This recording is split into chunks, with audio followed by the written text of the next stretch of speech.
اور اپنے اس عقیدے کو بچائے رکھیں اور اللہ تعالیٰ ہم تمام لوگوں کی اس سے حفاظت فرمائے۔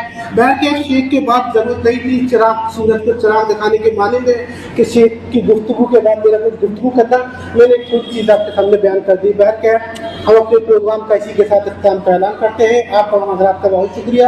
اگر اس پروگرام کے حوالے سے آپ کے ذہن میں کوئی سوال ہے اور کوئی چیز آ رہی ہے تو آپ پوچھ سکتے ہیں، براہ راست پوچھ سکتے ہیں، لکھ کر پوچھ سکتے ہیں، یا اگر کسی کے ذہن میں بعد میں بھی آئے تو ہم سے رابطہ کر کے پوچھ سکتے ہیں۔ انشاءاللہ آپ کو تسلی بخشی جواب ملے گا۔ امید ہے کہ اللہ رب العالمین ہم تمام لوگوں کو منہج سلف کو سمجھنے اور عمل کرنے کی توفیق عطا فرمائے۔ آمین۔ سبحان اللہ۔